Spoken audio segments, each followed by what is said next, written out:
Tonight's big stories. The Super Typhoon Mawar is moving closer to the country, possibly entering the Philippine area of responsibility later tonight or tomorrow morning. We'll bring you the latest on the Super Typhoon and some updates on ongoing preparations ahead of its impact. But it's not just heavy rains and floods that we have to watch out for. 2 miners died in Cavite on Thursday afternoon after being struck by lightning in separate locations. The details later on. And will it be smooth sailing for the Maharlika bill in the Senate? We'll be talking to Senate Minority Leader Coco Pimentel about their concerns on the measure. Welcome to the show. I'm Gretchen Ho. I'm Chicky Verhel. And I'm Sean Yao. Girls, Bagyo ito nga- watch pa rin. Oh, yung Bagyo bagyo. Sabi, watch yan. kanina nakausap namin Pag-asa sa morning. At sabi nila, kung ihahalin tulad ito sa typhoon noon, para siyang paeng. Paenga na daw. humina. Oo. Hopefully, yun yung mangyayari. Hopefully, yun yung magyari, no? Oo. Pero sabi nga naman ng Pag-asa, medyo nagulat din ako, nakausap ko sila around 5 p.m. Sabi naman niya, karamihan nung rains, mararamdaman natin, actually, not tonight, not tomorrow, but Sunday, Monday, and Oo. Tuesday. Oo, hanggang Wednesday pa nga daw eh. What's concerning, we actually did speak with Pag-asa also on another show, and sabi naman niya na, well, I'm not sure we should confirm this, no? Pero sinabi niya, although Monday to Wednesday daw yung nasa Philippine Area of Responsibility or ma-feel yung effects, hanggang the week after next daw. Medyo So bakit ang tagal? Baka mahatak na yung tag-ulan. Oo. Kasi, okay, Oo. unahan ko na ba yung chismis? Yan. Posible daw kasi mag-start Go. na nga yung rainy season Oo. next week, official yan. But for now, let's get the latest on the weather with our weather correspondent, Francis Orsio. Francis, gano'n na ba kalapit sa Philippine Area of Responsibility itong si Mawar na tatawagin na nating Betty? Ayun nga, base sa latest forecast ng Pag-asa kanina, alas 3 ng hapon, ito ngang bagyong Mawar ay nasa layong 1,725 kilometers sa silangan niyan ng Eastern Luzon. So basically, nasa labas pa yan ng Philippine Area of Responsibility. Alright, Francis, bumilis no yung galaw ng bagyo. The past ilang days parang nasa 14, 15 kilometers per hour siya. Ngayon, medyo mas mabilis na yung approach niya papasok sa Pilipinas. Yes, tama yun. Sa ngayon, nasa 25 kilometers per hour na yung pagkilos nitong bagyo at tinutumbok nga nito yung direction na pa-west-northwestward at dito nga sa satellite image natin, nakikita natin na papalapit yan dito patungong sa extreme northern Luzon. Francis, kasi yung sinasabi nila, di ba, pag mabagal kasi yung bagyo, mas matagal magstay, mas maraming ulan, mas marami yung epekto ng hangin. Ito ba, do we expect this na babagal pag nandito na sa PAR? Based naman sa intensity forecast o kumbaga yung track and intensity Yes. forecast ng Pag-asa, kasi dahil nga nandito siya sa Philippine Sea na yung movement niya ay nasa Philippine Sea, ay inaasahan natin na yung pagkilos nito or yung bilis ng pagkilos nito ay mananatili lang sa ganitong bilis. Pero dahil nga nakikita natin yung papalapit ng bagyo ay this coming Sunday pa talaga dito sa may extreme northern Luzon, dito natin mas mararanasan yung epekto ng mga tag-ulan o yung pag-ulan. Okay, Francis, what should we watch out for? Is it the amount of rain or the strong winds from Mawar? Dahil nasa super typhoon category itong si Bagyong Mawar, ay mas inaasahan natin yung malakas or matinding epekto ng hangin nitong dala ng Bagyong Mawar. Kasi nga, yung bilis ng hangin nito nasa 215 kilometers per hour sa sentro yan. So, ibig sabihin nito, malakas talaga yung sirkulasyon ng hangin malapit dito sa mata o yung sentro ng bagyo. Kaya paglapit niya dito sa may extreme northern Luzon, yung mga lugar na yan, halimbawa yung Batanes, Cagayan Valley, ito yung mga lugar na mararanasan or sasabihin nating mas masasalanta talaga nitong bagyo. Francis, no, nakikita natin no, yung gumagalaw dyan na circulation, may mga kulay siya. No? Yung mga mas mapulang kulay sa loob, ibig sabihin mas malakas doon sa loob. Yung hangin papalabas, makikita natin medyo nagiging greenish, bluish siya. So mas pahina yung hangin as you go outward doon sa parang pabilog na hugis nitong circulation ng typhoon. Yes, tama ka dyan. Dahil nga, kung titingnan natin dito sa satellite imagery, yung mata ng bagyo, yun yung nasa gitna. At yung malapit sa gitna, yun yung may pinakamalakas na hangin. Kasi dito naman yung tinatawag nating eye wall. Kaya yun yung kulay pula na nakikita natin, yun yung pinakamalakas na hangin sa We bagyo. know this is going to go through the extreme northern Luzon. Pero ano bang aasahan natin dito sa Metro Manila? Also, Visayas. Dahil hindi rin natin nakikitang may direktang epekto ito, lalo na dito sa may Metro Manila at ilan pang bahagi ng bansa, sa Visayas at Mindanao, ang inaasahan natin na magpapaulan over the weekend hanggang sa pagsapit ng susunod na linggo ay yung habagat. Kasi itong si Super Typhoon Mawar, sabi ng Pag-asa, ay i-enhance niya o kumbaga palalakasin niya itong tinatawag nating southwest monsoon o yung habagat nga. Yung habagat naman, ito yung hangin na nagmumula sa southwest or yung sa may timog kanluran at na may dala siyang makakapal na ulap. So ito yung sasama doon sa sirkulasyon ng Super Typhoon Mawar at magpapaulan nga sa Metro Buong Manila. linggo ba? Sabi ni Chiki kasi baka buong linggo daw eh. Buong linggo, Tama ba? next week. The whole week? Yes, dahil mabagal nga rin yung pagkilos ng Mawar, asahan natin okay. yung isang buong linggo na epekto ng mga pag-ulan. Very Alright, quickly, well, sorry, go ahead. Okay, sorry. Francis, matanong ko lang, no? Kasi since optimist nga tayo dito, di ba? Sinasabi nga nila, may blessing and curse, may ganun tayong soundbite kahapon. Mapupuno ba yung ating mga dam sa dami ng ulan na mararanasan natin in the coming weeks because of the combined effects of Mawar and yung hanging habagat nga? Kung pag-uusapan natin yung dam, halimbawa dito sa may Cagayan Valley dahil nandito yung Magat Dam, siguro mas makadadagdag talaga ng epekto yung mga pag-ulan na dala ng Super Typhoon Mawar. Pero dito sa may ilang bahagi ng mga dams, halimbawa sa Angat Dam at sa iba pang dam sa Visayas, hindi pa natin sigurado kung paano nito maapektuhan yung mga pag-ulan na mararanasan natin. Very quickly lang, quick explainer lang para maintindihan ng mga hindi weather experts. Sinasabi na papasok sa Philippine Area of Responsibility pero hindi daw mag-landfall pero mafe-feel pa rin natin yung effects. So, PAR versus landfall. Okay. So, yung Philippine Area of Responsibility, ito kasi yung tinatawag nating, ito yung imaginary line, yung monitoring domain. Ito yung, kumbaga yan, kung makikita natin dito sa mapa, yan yung imaginary line, dyan yung mga kinoconsider ng pag-asa na kapag pumasok na yung bagyo dyan, mas madalas nga na makakaapekto na sa atin yung mga bagyo. So dito naman sa Super Typhoon Mawar, hindi rin natin nakikita yung landfall scenario dahil nga yung pagkilos kasi nito dito lang sa may Philippine Sea hanggang patungong Taiwan yan pagsapit nga ng susunod na linggo. So yung landfall scenario, hindi natin siya nakikita. Ay. Thank you very much for those updates. That's Francis Orsho. And so, buong week na natin na pinag-uusapan itong si Super Typhoon Mawar at mukhang ulan pa rin ang magiging topic natin hanggang next week. And itong Super Typhoon Mawar possibly entering the Philippine Area of Responsibility in just a matter of hours. But just how much of a concern is it when it actually does? Well, let's build up on what Francis said and let's start by defining kung ano ba talaga tong PAR. So, according to Pag-asa, yung PAR is yung smallest and innermost monitoring domain whose boundary is closest to the Philippine island. So, kitang-kita nyo dyan sa screen, yan yung shaded red area. So, entering the PAR does not mean that the typhoon is already over the Philippine landmass. It simply means that Pag-asa becomes the official reporting authority on it and can assign it with a local name. Sinabi rin ni Francis, diba, na syempre, pag nakakross na siya dun sa line, mas mararamdaman na natin ang mga epekto nito. Actually, some trivia, no?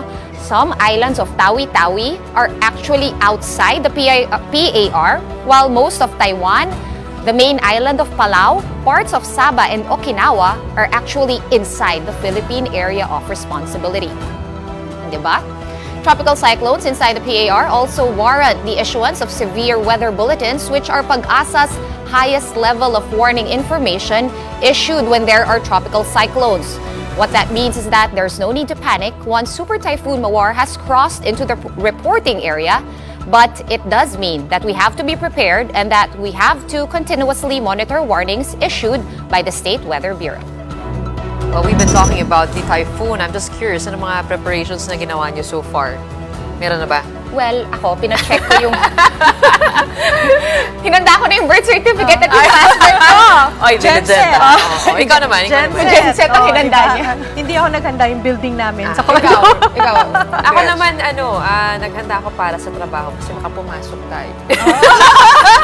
So, ready ka na pumasok? Go back, Ready na tayo For 3 pumasok. days dapat daw. Well, sa EDSA, nagtanggal-tanggal na sila ng mga billboards. Medyo finold-fold na nila. Nice, nice. Dito yan sa Metro Manila, diba? Lahat ng tao sobrang busy na mag-prepare. Sana wag masyadong malakas no, yung effect sa This is atin. actually Sana. good because nasasanay tayo mag-prepare. Hindi katulad noon, we just respond, di ba? That's true. To typhoon Kumbaga preemptive disaster. na. Yes. Unahan na natin. Well, with Super Typhoon Mawar set to enter PAR sometime tonight or tomorrow morning, several provinces are getting ready for its possible onslaught.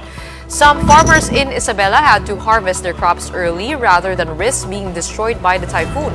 Non-stop last-minute reconfiguration and preparation of speedboats and other rescue vessels were also conducted by authorities as they prepared to respond to affected residents. Some rescue and emergency boats were already positioned in 5 towns in Isabela that are frequently flooded. Now, these towns include Santa Maria, San Pablo, Cabagan, Santo Tomas, and Tumawini, all located in the northern part of the province near the Cagayan River. The Office of Civil Defense Region 2 has been assisting in the delivery of family food packs to the province of Batanes. At least 6,000 food packs were targeted to be delivered to the towns of Pasco, Sabtang, Mahatba, Ibana, Itbayat, and Uyugan. President Bongbong Marcos, meanwhile, assures the public that government is ready for the possible impact of Super Typhoon Mawar. We have been preparing for most of this week already. Nakapag-forward positioning kami ng mga relief goods sa areas na nakikita namin na aabutan ng bagyo, which is mostly northern Luzon. Now, what other areas up north are being closely watched by authorities? Mon Gualvez joins us to give us the details. Mon, please go ahead.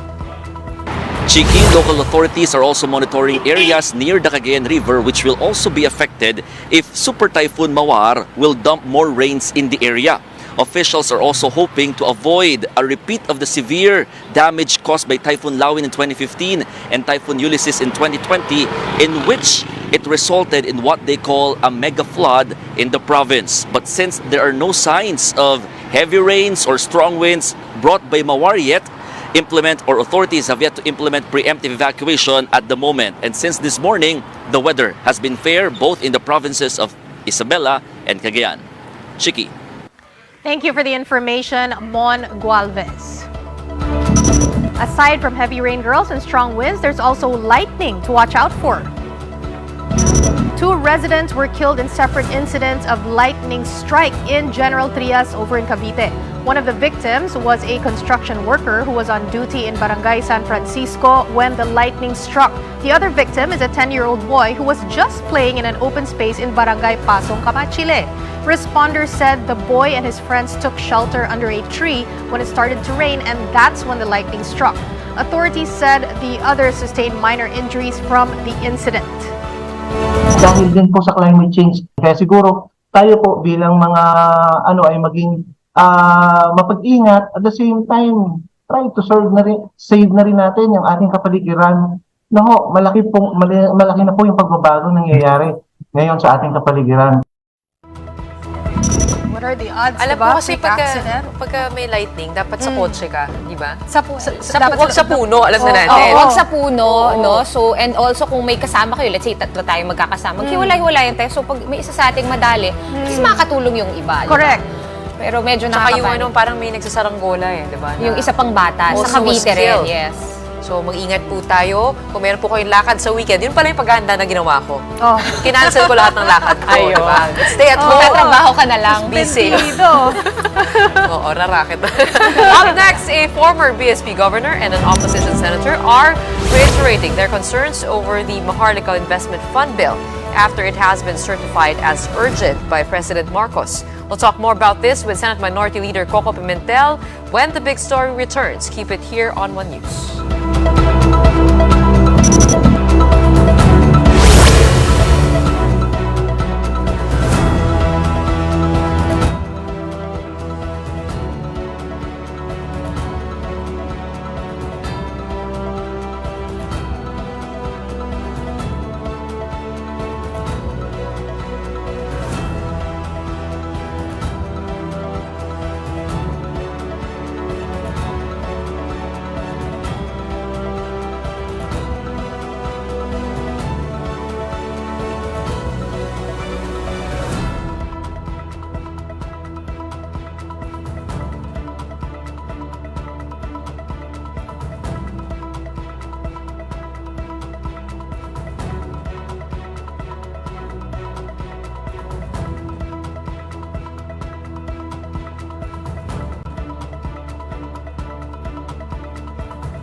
You're watching The Big Story here on One News.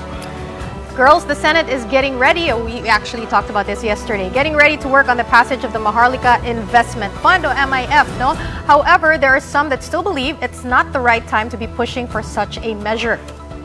The MIF bill is undergoing interpolation at the Senate and could be passed as early as next week.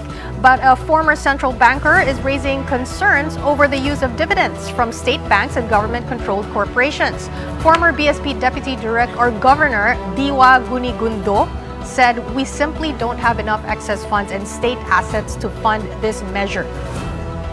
Napakaganda po ng layunin ng Maharlika Investment Fund. Pero ang masasabi ko po, hindi po ito napapanahon. Ang problema po sa atin sa bansa Pilipinas, wala po tayong extra funds or surplus funds. Ang meron po sa atin, meron po tayong malaking utang.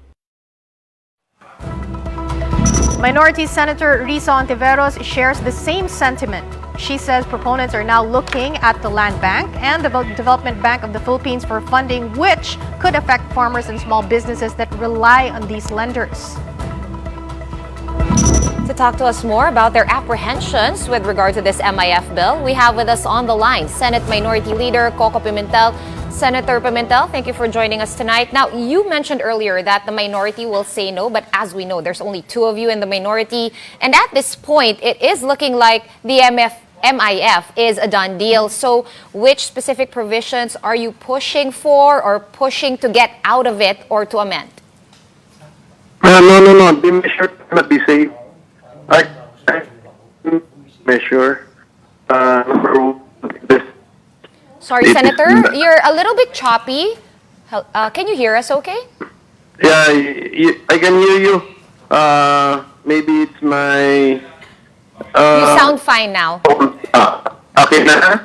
Better, Is sir. it okay, so I am not going to propose any amendments to the bill because I am against the entirety of the bill. It does not make any sense. It's not, we should not be having a sovereign wealth fund or an investment fund because it cannot have a windfall profit. All right, I think... Did you hear me? Senator, I heard the first part that you did say that you are not going to push for any amendment because you are just not in agreement with the entire thing. And then I kind of missed what you said after that. Can you say that again? Our line is not good. No? So, at any rate, the measure is not worth saving because it does not make any sense at all. Okay, what is the probability of this being passed before the Senate adjourns next week? Because that is the goal that has been expressed and certified as urgent by the President. Ano po ang aasahan po natin sa Senado kahit papano? And to reconcile, if it does get passed, how then do we put safeguards to it? That is the plan of the majority to get this passed. But the minority will try to block it. But then the ratio is 11:1. It's 22 versus 2. So I'm not sure if the minority will be successful with our plan to block this measure.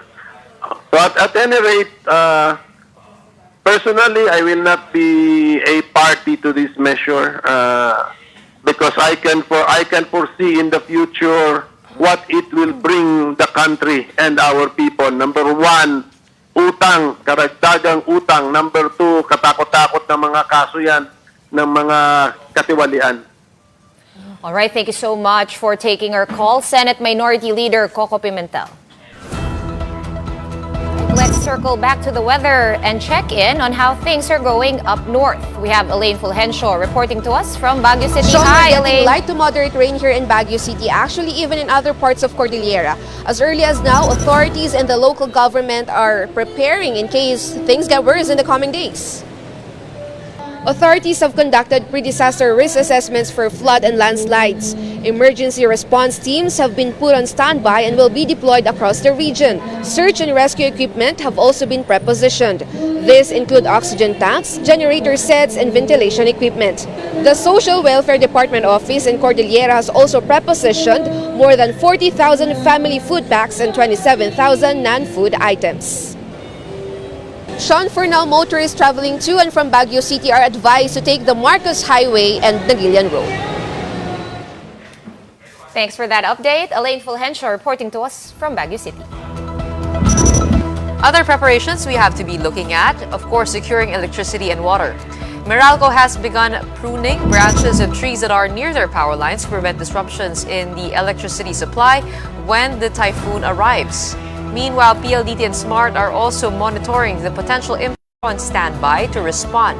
The Office of Civil Defense and the Armed Forces of the Philippines, on the other hand, are set to bring these modern mobile water filtration units to Cagayan. With these water filtration units, the NDRRMC wants to ensure that residents will continue to have access to clean water. In addition, they will also send VSAT satellite dishes and satellite phones to ensure internet connection so that residents can still send messages or make calls even if communication lines go down. So yung nagsasala siya, naglilinis siya ng tubig, no? So fresh water ang nililinis natin.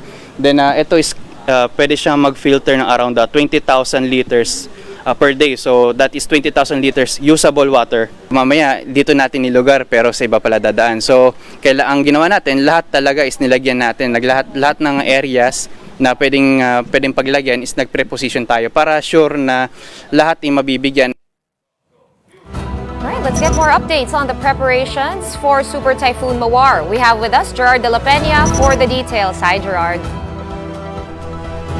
Well, Sean, the NDRRMC said that other disaster response equipment and relief goods are already in place for the affected provinces. Preemptive evacuation has not been implemented in any area of the country yet, with Super Typhoon Mawar still far from land. Nevertheless, the locations where preemptive evacuation may be necessary have been identified, and the NDRRMC, along with the LGUs, is prepared if needed. The OCD, meanwhile, reminded the public to follow local authorities if they call for preemptive evacuation and prepare emergency bags that contain food, water, and other basic necessities. Sean. Thanks for that, Gerard de la Peña. Up next, President Bongbong Marcos said he is not in favor of imposing a total ban on the deployment of OFWs to Kuwait. We'll look into this further when the big story returns. Keep it here on One News.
You're still watching the big story here on One News. So, what else do we have? Eto, President Marcos now says he's not keen on imposing a total deployment ban on OFWs to Kuwait. Marcos made this statement after Pangasinan Representative Rachel Arenas called for a blanket ban of OFW deployment to Kuwait, citing heinous crimes that Filipino workers have fallen victim to in the Gulf state. But the president is not comfortable with this idea as he believes it's an overreaction. Marcos Jr. also noted that he wants the Philippines to maintain close relations with Kuwait and that he does not want to burn bridges. Marcos agrees, though, that the Philippines did not violate its labor agreement with Kuwait. This was cited as the reason for Kuwait's recent suspension of the issuance of new visas for Filipinos. I'm never very comfortable yung nagbaban na ganun. Sometimes overreaction yung ban. Basta ban na lang tayo ng ban. Hindi naman tama. And since we're talking about jobs, it's definitely getting harder and harder for Filipinos to find jobs nowadays. Now, proof of this is a survey conducted by the Social Weather Station. 69% of adult Filipinos find it hard to land a job these days. The survey also shows that only 11% of respondents said finding a job is easy these days, while 16% said it is neither easy nor hard. 4% answered they don't really know. According to the SWS, finding a job has always been hard for Filipinos since 2011. 50% of the respondents believe that there will be more jobs in the next 12 months. However, 26% believe there will be no changes and 10% believe there will be fewer jobs. Right, so before we go again, we have Reminders for the weekend. Of course, alam na yan ni Gretchen at ni Chiki. Now, we encourage everyone to make the necessary preparations for this typhoon. Again, we don't need to panic, but we also cannot take the storm lightly, although we were slightly joking about it earlier. This is a serious thing. So, on the part of the government, they already have some 36,000 food packs already being prepared by the DSWD. The department will also be distributing family kits for evacuees. These will include cooking supplies, hygiene kits, and sleeping items. Now, this one we mentioned also last night, but again, always be prepared with your go bag. In case you missed it, here are the essentials that you need to pack.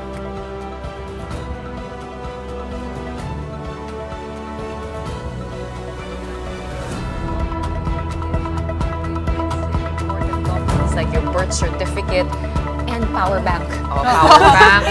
Kailangan talaga, Flashlight. even if the government's already prepared for it, di ba? Kasi one day, sometimes hindi pumupunta sa inyo yung tulong eh. So, kailangan, self-sufficient. May isa pa Mag-charge pala na akong tayo. reminder Oo. bago tayo mag-goodbye. Naisip ko lang, yung mga may dogs, yung mga nakakulong sa labas, o Ay, nakatali oo. sa labas, That's right. nakawalan nyo na natin. lang sila. Ihanda natin, ipasok natin sila sa loob ng bahay kasi Pero, natatakot talaga. Paalalahanan lang natin that the rain here in Metro Manila will come Monday to Wednesday. Monday to Wednesday, Monday to Sunday.